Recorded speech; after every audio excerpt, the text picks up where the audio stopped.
Dear students, आज मैं आपको पढ़ाने जा रही हूँ इमिशन स्पेक्ट्रम ऑफ हाइड्रोजन।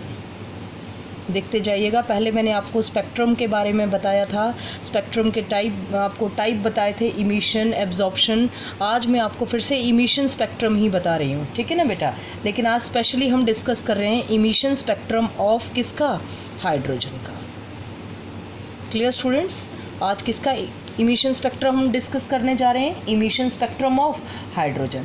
तो देख लीजिएगा, पहले मैं इसके बारे में बता देती हूँ। When hydrogen gas at low pressure, when hydrogen gas at low pressure is taken in the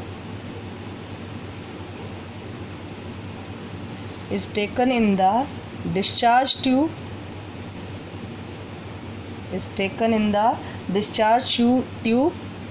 and light emitted on passing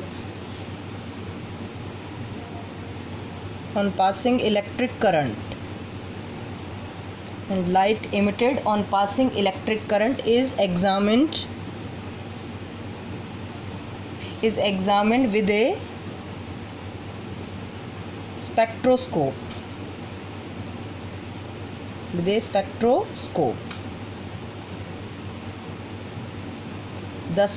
obtained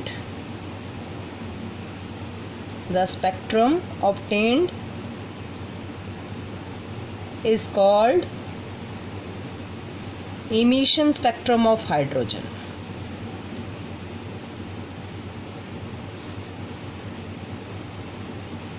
जो बेटा मैंने अभी लिखा है वो आपको ऐसे डायरेक्ट समझ में नहीं आएगा। देखिएगा, मैं अब आपको डायग्रामेटिकली समझा रही हूँ ताकि आपको जो मैं कॉन्सेप्ट बता रही हूँ वो बहुत अच्छे से समझ में आ जाए। क्या करते हैं हम इसमें, देखिएगा बेटा। ये मैं एक डिस्चार्ज ट्यूब ले रही हूँ। इस डिस्चार्ज ट्यूब के अंदर ये मैंने 2 इलेक्ट्रोड लगा दिए हैं और इनको किसी हाई वोल्टेज के सोर्स से अटैच कर दिया है। और ध्यान से सुनिएगा, यहाँ इस कंटेनर के अंदर, इस डिस्चार्ज ट्यूब के अंदर, ये आपकी डिस्चार्ज ट्यूब है। ध्यान से देखिएगा बच्चों, डिस्चार्ज ट्यूब कंटेनिंग कौन सी गैस, आपकी hydrogen gas, containing hydrogen gas at low pressure पर मैंने इसमें कौन सी गैस भर रखी है, हाइड्रोजन गैस। क्लियर हो गया स्टूडेंट्स। तो जैसे ही हम हाई वोल्टेज का करंट पास करते हैं तो ध्यान से सुनिएगा बेटा, यहाँ पर जो हाइड्रोजन गैस है उसमें से क्या इमिटेड होता है बेटा, ध्यान से सुनिएगा, लाइट। हाइड्रोजन गैस जो है, जब उसमें से हम हाई वोल्टेज का करंट पास करते हैं तो क्या होता है, उसमें से रेडिएशन इमिटेड होते हैं बेटा। ये देखिएगा, ये रेडिएशन इमिटेड हुए आपके। क्लियर हो गया। इन रेडिएशन को हम किस में से पास करते हैं, स्लिट में से। स्लिट में से क्यों पास करते हैं, बार बार बताया है आपको, क्या लेने के लिए, फाइन बीम लेने के लिए।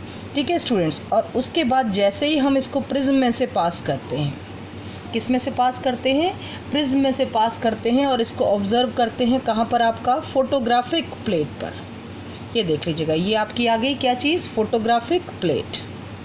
Clear students. तो आपने ऑब्जर्व किया होगा कि हाइड्रोजन के केस में, ध्यान से सुन लीजिएगा, क्या ऑब्जर्व करते हैं हम कि हाइड्रोजन के केस में आपको जो फोटोग्राफिक प्लेट है उसके ऊपर नंबर ऑफ लाइंस ऑब्टेन्ड होती हैं बेटा। जो आपकी ये फोटोग्राफिक प्लेट हमने ली, इसके ऊपर हमें नंबर ऑफ लाइंस ऑब्टेन होती हैं बेटा, ठीक है कि नहीं। तो ध्यान से सुनिएगा, आपका ये नंबर ऑफ लाइन जो आपकी ऑब्टेन होती हैं, ये स्पेक्ट्रा आपका कहलाता है इमिशन स्पेक्ट्रा ऑफ हाइड्रोजन। ठीक है, क्योंकि हाइड्रोजन के स्पेक्ट्रा में आपको नंबर ऑफ लाइंस ऑब्टेन होती हैं। ध्यान से सुनिएगा बेटा, हाइड्रोजन के स्पेक्ट्रा में आपको क्या ऑब्टेन होती हैं, नंबर ऑफ लाइंस। ठीक है, ये लाइंस आपको अलग अलग रीजन में दिखती हैं, कोई अल्ट्रा वायलेट, कोई विजिबल, कोई इंफ्रारेड रीजन में। ठीक है कि नहीं। ये जो सीरीज मिलती है लाइंस की, ध्यान से सुनिएगा कैसे होती है। ये आपकी मैं फोटोग्राफिक प्लेट बता रही हूँ। ध्यान से सुनिएगा, इस फोटोग्राफिक प्लेट में आपको नंबर ऑफ लाइंस मिलती हैं बेटा, नंबर ऑफ लाइंस की सीरीज मिलती है। सबसे पहली सीरीज आपकी कहलाती है लाइमन, दूसरे नंबर की सीरीज कहलाती है बेटा, ध्यान से सुन लीजिएगा, नंबर ऑफ लाइंस मिलती हैं। दूसरे नंबर की सीरीज बाल्मर। ये जो नाम दिए गए थे बेटा, ये जो डिस्कवरर थे उनके नेम के बेस पर दिए गए थे। जिन साइंटिस्ट ने इनको डिस्कवर किया था उनके नाम के बेस पर ये सीरीज दी गई थी, लाइमन, बाल्मर। उसके बाद आपकी आती है बच्चों पाश्चन के बाद आपकी आती है ब्रैकेट, और ब्रैकेट के बाद नेक्स्ट आती है बेटा पफंड, ठीक है, लाइमन, बाल्मर, पाशन, ब्रैकेट और पफंड। आजकल तो एक और सीरीज भी डिस्कवर हो गई, हम्फ्री सीरीज, ठीक है कि नहीं, लेकिन बेसिकली आपकी यही सिलेबस में है, लाइमन, बाल्मर, पाशन, ब्रैकेट और पफंड। तो देख लीजिएगा जरा, अब मैं आपको हाइड्रोजन स्पेक्ट्रम के बारे में बता रही हूँ। अब आपसे क्वेश्चन ये बनता है कि हाइड्रोजन के अंदर सिर्फ एक ही एटम प्रेजेंट होता है, ठीक है कि नहीं। तो जब आप उसका स्पेक्ट्रम लेते हैं या उसको स्पेक्ट्रोस्कोप से उसको एनालाइज करते हैं तो उसके स्पेक्ट्रम में नंबर ऑफ लाइंस क्यों दिखती हैं, इतनी सारी लाइंस क्यों दिखती हैं। तो इसके पीछे का रीज़न सुन लीजिएगा बेटा, यही मैं आपको साथ साथ रीज़न समझा दूं ताकि आपको ये जो कॉन्सेप्ट है वो बहुत अच्छे से क्लियर हो जाए। क्या होता है बेटा, हमने इस डिस्चार्ज ट्यूब के अंदर हाइड्रोजन गैस ली है। अब आपको पता है हाइड्रोजन जो है इसके अंदर कितना इलेक्ट्रॉन प्रेजेंट होता है, आपका 1 इलेक्ट्रॉन प्रेजेंट होता है, लेकिन यहाँ पर आपने हाइड्रोजन गैस फिल की हुई है बेटा। तो गैस का मतलब यहाँ पर नंबर ऑफ एटम है हाइड्रोजन के, नंबर ऑफ एटम है किसके, हाइड्रोजन के। जैसे ही आप इलेक्ट्रिक डिस्चार्ज पास करते हैं, इलेक्ट्रिसिटी पास करते हैं, तो क्या होता है, इन इलेक्ट्रॉन्स को, जो हाइड्रोजन एटम के अंदर इलेक्ट्रॉन है, इन सारे इलेक्ट्रॉन्स को क्या मिलती है, एनर्जी। क्लियर स्टूडेंट्स, इन इलेक्ट्रॉन्स को क्या मिलती है, एनर्जी। और ये इलेक्ट्रॉन्स जो हैं वो बेटा वो जंप करके चले जाते हैं from lower level to higher level. Energy के डिफरेंट लेवल्स होते हैं बेटा, ठीक है। वैसे तो ये कॉन्सेप्ट आपका बाद में आता है, लेकिन मैं यहीं साथ में इसलिए समझा रही हूँ ताकि आपको ये इमिशन स्पेक्ट्रम ऑफ हाइड्रोजन साथ में अच्छे से क्लियर हो जाए। क्लियर, ये बाद में इससे रिलेटेड कॉन्सेप्ट आया था, लेकिन अभी आप इसको अच्छे से समझ लीजिएगा। यहाँ पर हमने डिस्चार्ज ट्यूब के अंदर फिल की हुई है हाइड्रोजन गैस, ठीक है कि नहीं। वैसे तो हाइड्रोजन जो है वो उसके अंदर एक ही इलेक्ट्रॉन होता है, हाइड्रोजन के एक एटम में एक इलेक्ट्रॉन, लेकिन यहाँ पर आपके हाइड्रोजन गैस है तो नंबर ऑफ हाइड्रोजन एटम है, ठीक है, और उनके पास 1 इलेक्ट्रॉन है। ये इलेक्ट्रॉन क्या करते हैं, इलेक्ट्रिक डिस्चार्ज पास करने पर इलेक्ट्रिसिटी की हेल्प से क्या गेन करते हैं, एनर्जी। तो एनर्जी गेन करेंगे तो इलेक्ट्रॉन क्या करते हैं बेटा, जंप कर जाते हैं। इसको समझाया था बाद में बोहर ने, इलेक्ट्रॉन जंप कर जाते हैं from lower level to higher energy level. Electron will jump from lower energy level to higher energy level, ठीक है। लेकिन हायर एनर्जी लेवल में जाके भी वो स्टेबल नहीं होते हैं, अनस्टेबल होते हैं, तो वापस लौटते हैं, ठीक है। वापस लौटते टाइम वो आपकी डिफरेंट अमाउंट ऑफ एनर्जी जो है उसको इमिट करते हैं, ठीक है बेटा। तो ध्यान से सुनिएगा, जैसे मैंने ये एनर्जी के लेवल बना दिए हैं, ये वैसे आपको बोहर मॉडल को समझने के बाद में ही बनने चाहिए। ये देखिएगा, मैंने ये बनाया n इक्वल टू कितना, 1 बनाया आपका। यहाँ से देखिएगा बेटा, ये मैंने आपका n इक्वल टू 2, ये आपका n equal to 3, n equal to 4, n equal to आपका 5, ये आपका n इक्वल टू 6, ये आपका n इक्वल टू 7, और ये मैंने आपका बना दिया क्या चीज़ बेटा, n इक्वल टू 8, ठीक है कि नहीं। अभी मैंने आपसे क्या कहा, ध्यान से सुनिएगा, ये एनर्जी लेवल है, यहाँ पर ये क्या है बेटा, एनर्जी लेवल है, ठीक है। वैसे इसको बाद में किसने समझाया था, मैंने आपको पहले भी कहा, इसको समझाया था बोहर्स ने। बोहर ने कहा था कि हाइड्रोजन गैस में डिफरेंट एटम्स होते हैं, ये जैसे इलेक्ट्रिक डिस्चार्ज आप पास करते हैं इलेक्ट्रॉन को मिलती है एनर्जी, ये इलेक्ट्रॉन जंप करते हैं from lower level to higher level, लेकिन हायर लेवल में जाकर ये होते हैं अनस्टेबल, तो ये वापस लौटते हैं। वापस लौटते time different amount of energy को ये इमिट करते हैं। तो कुछ जो, ध्यान से सुनिएगा बेटा, कुछ जो आपके इलेक्ट्रॉन्स हैं वो क्या होते हैं आपके, ध्यान से सुनिएगा, कुछ इलेक्ट्रॉन्स तो आपके जैसे इतनी ही एनर्जी ले पाए हैं कि वो कौन से लेवल तक पहुँचे हैं, सेकेंड लेवल। तो सेकेंड लेवल से भी जब वो वापस लौटेंगे तो कौन से में आएंगे, आपकी ग्राउंड लेवल में, n इक्वल टू 1 में आ रहे हैं। सपोज करो कोई इलेक्ट्रॉन जो है वो एनर्जी लेके आपका थर्ड लेवल में आ गया है, और थर्ड लेवल से भी कहाँ आ रहा है आपका, फर्स्ट में। कोई इलेक्ट्रॉन जो है उसको इतनी एनर्जी मिल गई, अब हाइड्रोजन गैस है, इसमें नंबर ऑफ इलेक्ट्रॉन्स हैं आपके, हाइड्रोजन के पास एक ही इलेक्ट्रॉन है लेकिन पूरी गैस फिल की हुई है, उसके पास नंबर ऑफ इलेक्ट्रॉन है। सपोज करो कोई इलेक्ट्रॉन एनर्जी लेके फोर्थ लेवल तक पहुंच गया है, लेकिन वो वापस कौन से लेवल तक लौट रहा है आपका, n इक्वल टू 1 तक। कोई फिफ्थ लेवल तक पहुंच गया है, वो भी आपका कहाँ लौट रहा है, n इक्वल टू 1। कोई आपका सिक्स्थ लेवल तक पहुंच गया है, वो भी आपका कहाँ लौट रहा है, n इक्वल टू 1। कोई इलेक्ट्रॉन आपका 7th लेवल तक पहुंच गया है बेटा, वो भी कहाँ लौट रहा है आपका, n इक्वल टू 1 पर। कोई इलेक्ट्रॉन आपका 8th लेवल पर जाकर पहुंच चुका है और वो भी आपका n इक्वल टू 1 पर लौट रहा है। तो जिनके लिए ग्राउंड लेवल बेटा 1 होता है, जिनके लिए ग्राउंड लेवल आपका क्या होता है, ध्यान से सुनिएगा, 1 होता है, वो सारे आपके कौन सी सीरीज़ के अंदर आते हैं? लाइमन सीरीज़ के अंदर। ये कौन सी सीरीज़ के अंदर आते हैं? Lyman series. जहाँ पर इलेक्ट्रॉन किसी भी लेवल तक पहुँच जाए, वापस जो है वो n=1 that is ground state तक पहुँचते हैं, फर्स्ट तक। क्लियर हो गया? अब मैंने कहा कि कुछ इलेक्ट्रॉन्स जो हैं वो अगेन हम कह रहे हैं एनर्जी लेके कोई आपका 3rd लेवल तक पहुंच गया, कोई 4th, कोई 5th, कोई 6th, कोई 7th, कोई 8th, ठीक है। लेकिन जब वापस लौट रहे हैं इलेक्ट्रॉन, ध्यान से सुनिएगा बेटा, जो इलेक्ट्रॉन वापस लौट रहे हैं आपका, वो वापस लौटते time different amount of energy emit करते हैं। तो मैंने कहा वो वापस n=1 तक नहीं लौट रहे हैं, उनकी ग्राउंड स्टेट कौन सी होगी आपकी? n=2। क्लियर? इलेक्ट्रॉन कहाँ तक लौट रहे हैं? वापस आपके 2 तक। फिर मैंने कहा यहाँ इलेक्ट्रिसिटी पास करेंगे इलेक्ट्रॉन एनर्जी लेके लोअर लेवल से हायर लेवल, वहाँ पर वो अनस्टेबल होते हैं, वापस अपने क्या बोलते हैं ग्राउंड, वापस लोअर लेवल पर आते हैं तो different amount of energy emit करते हैं। कुछ तो बिल्कुल n=1 तक पहुँचते हैं, वो साइंटिस्ट इसके बारे में बताने वाले थे लाइमन, तो इसलिए इस फर्स्ट सीरीज़ को नाम दिया जाता है लाइमन सीरीज़, जिसके लिए n1 की वैल्यू बेटा 1 होती है। ठीक है स्टूडेंट्स, अब देखिएगा, अब मैंने कहा इलेक्ट्रॉन 8th लेवल तक पहुंचा, लेकिन कौन से लेवल तक वापस लौट रहा है? 2nd, 7th से भी 2nd, ध्यान से सुनिएगा, 6th से भी 2nd तक लौट रहा है, 5th से भी 2nd तक, 4th से भी 2nd तक और 3rd से भी 2nd तक। तो मैंने कहा वो जो सीरीज़ डिस्कवर होती है आपकी, उसको बताने वाले साइंटिस्ट थे बाल्मर, और उनके नाम पर इसको बाल्मर सीरीज़ कहा जाता है, जिसके लिए ग्राउंड लेवल n= क्या होता है बेटा? आपका 2। ठीक है, आपका लेवल क्या होता है? n=2।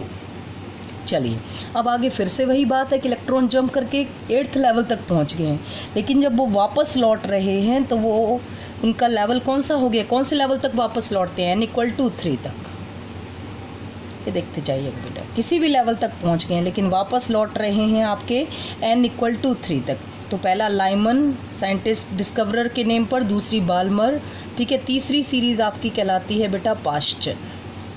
क्या कहलाती है? पाश्चन, जिसके लिए n1 होता है 3। Ground level is 3। Upper level कुछ भी हो सकता है, देखिएगा अपर लेवल 4th से भी आ सकता है, देखो 4th से भी आ रहा है, 5th से भी आ रहा है, 6th से भी आ रहा है, 7th से भी आ रहा है, 8th से भी आ रहा है। अपर लेवल कुछ भी हो सकता है आपका 3rd के बाद, ठीक है कि नहीं, लेकिन आपका ग्राउंड लेवल क्या रहेगा? 3। इसी तरह से जब इलेक्ट्रॉन आपके हायर लेवल से कहाँ तक लौटते हैं? n=4 तक। देखते जाइएगा बच्चों,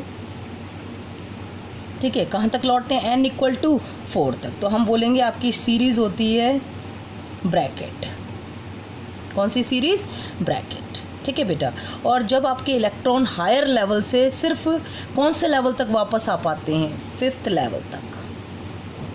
कोई सा भी लेवल हो, उससे सिर्फ 5th लेवल तक वापस आते हैं, मतलब उनका जो ग्राउंड लेवल है वो 5th हो जाता है, यहीं तक वापस लौट पाते हैं। ठीक है, तो उनको ध्यान से सुनिएगा बेटा, वो कौन सी सीरीज़ के अंदर आते हैं? आपकी पफंड। कौन सी सीरीज़ के अंदर आते हैं? पफंड के अंदर। तो आपकी इस तरह से टोटल कितनी सीरीज़ हो गई? 5। लाइमन, बाल्मर, पाश्चन, ब्रैकेट और पफंड। लाइमन जो है ये कौन से स्पेक्ट्रल रीजन में आती है? ध्यान से सुनिएगा बेटा, लाइमन सीरीज़ आती है आपके यूवी रीजन में, अल्ट्रावायलेट में। बाल्मर सीरीज जो हमें दिखाई देती है वो सिर्फ बाल्मर सीरीज है। क्यों? क्योंकि ये कौन से रीजन में आती है बेटा? विजिबल रीजन में। पाश्चन, ब्रैकेट और पफंड, ये तीनों सीरीज आपकी आती हैं कौन से रीजन में? इंफ्रारेड रीजन में। कौन सी? पाश्चन, ब्रैकेट और पफंड, ये आपके कौन से रीजन में आती हैं बेटा? इंफ्रारेड रीजन में। अब ध्यान से सुनिएगा, आजकल एक हम्फ्री सीरीज और आ गई है, आपको यहाँ पर बता दूं। यहाँ पर पहले सारी सीरीज़ का आपको डिटेल बता देती हूँ, ध्यान से देख लीजिएगा बच्चों, ठीक है, ताकि आपको ये कॉन्सेप्ट जो है वो बहुत अच्छे से क्लियर रहे मैं क्या बता रही हूँ। ये देखिएगा, मैं यहाँ पर लिख रही हूँ आपको नेम ऑफ सीरीज़। सीरीज़ का नाम क्या है? n1 क्या है? n2 कहाँ से आ रही हैं और कहाँ तक आ रही हैं? n1 आपका ग्राउंड लेवल हो गया, n2 अपर लेवल हो गया। इलेक्ट्रॉन कहाँ से कहाँ जंप कर रहे हैं आपके, ठीक है बेटा। और लास्ट आपका हो गया रीज़न, स्पेशल रीजन। तो देखिएगा, नेम ऑफ सीरीज में आपको यहाँ पर बता रही हूँ, सबसे पहली सीरीज आपकी कहलाती है बच्चों लाइमन सीरीज, ठीक है कि नहीं। दूसरी सीरीज आपकी कहलाती है बच्चों बाल्मर सीरीज, अभी आपको नाम बताए हैं। थर्ड सीरीज आपकी कहलाती है बेटा पाश्चन series.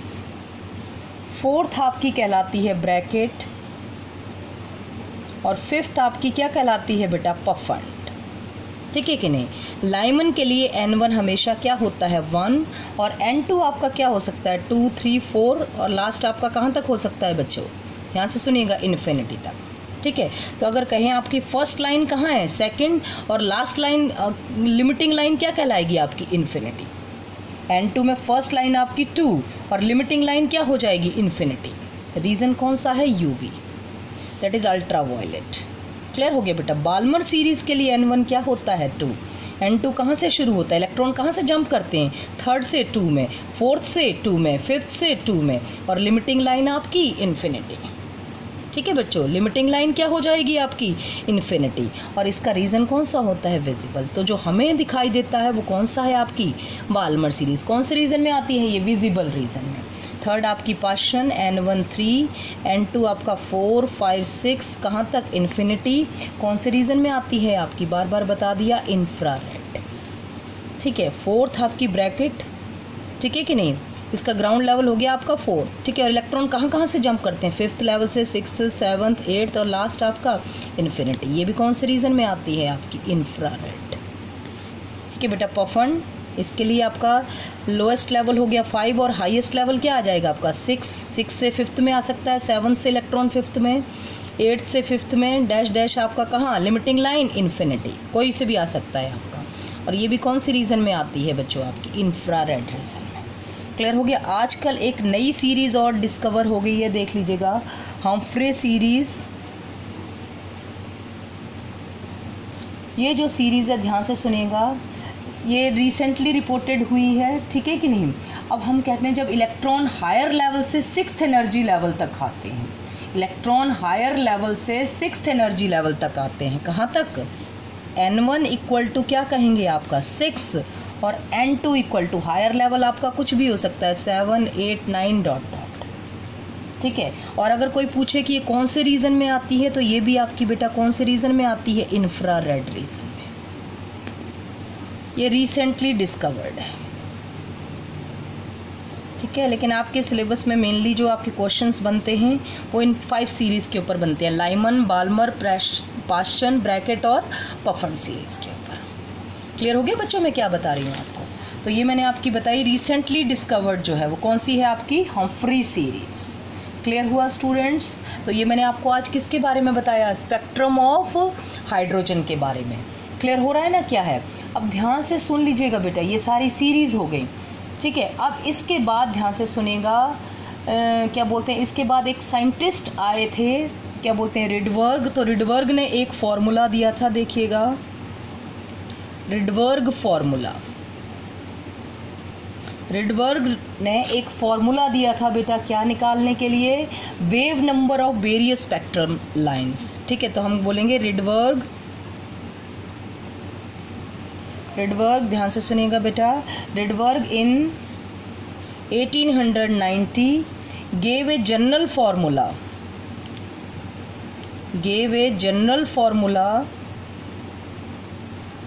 to calculate the wave number, जो नंबर ऑफ स्पेक्ट्रल लाइंस मिली हैं आपको हाइड्रोजन के स्पेक्ट्रम में, ठीक है ना बेटा। इनके क्या बोलते हैं, वेव नंबर कैलकुलेट करने के लिए रिडबर्ग ने एक फार्मूला दिया। तो Rydberg in 1819 gave a general formula to calculate the wave number of, wave number क्या होता है आपका, ध्यान से पता है आपको, nu bar of various spectral lines. क्या था उसका फॉर्मूला, देख लीजिएगा बेटा। अकॉर्डिंग टू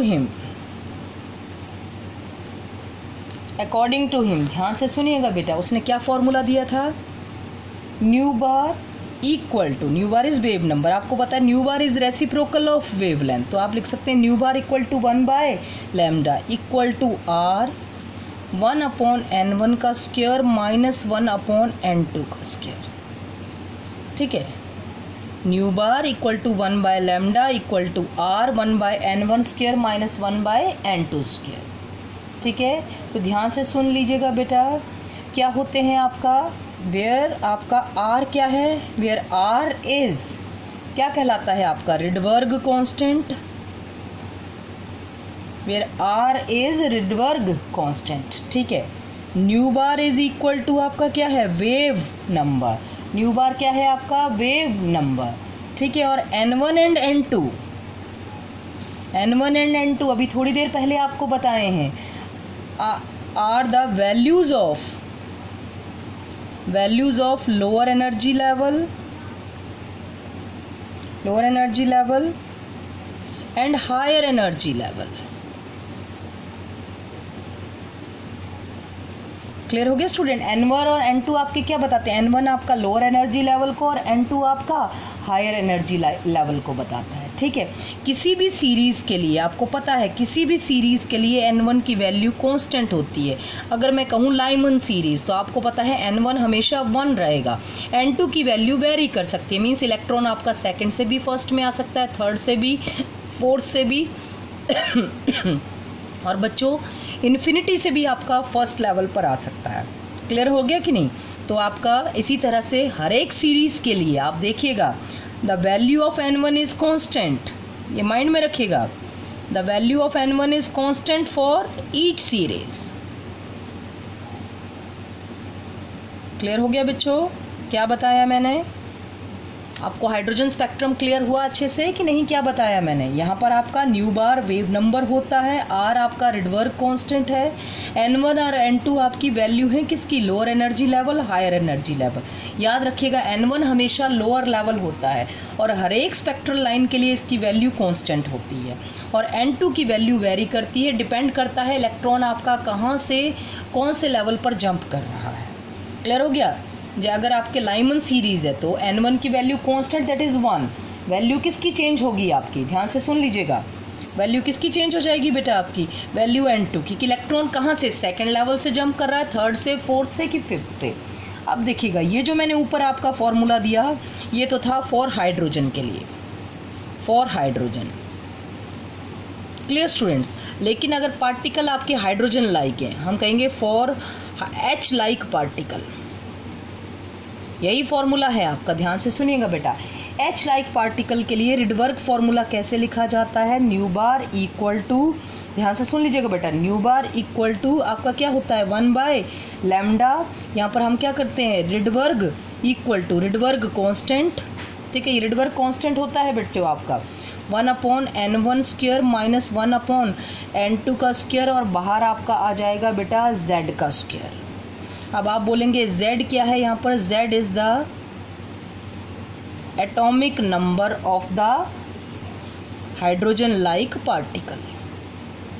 अब आप बोलोगे मैडम हाइड्रोजन लाइक पार्टिकल क्या होते हैं? ध्यान से सुनेगा, हाइड्रोजन लाइक पार्टिकल होते हैं आपका बेटा, देखिएगा, जैसे मैंने आपका हीलियम लिया, आपको पता है हाइड्रोजन के पास एक इलेक्ट्रॉन होता है, ठीक है कि नहीं? हीलियम का एटॉमिक नंबर 2 है, मीन्स 2 इलेक्ट्रॉन है।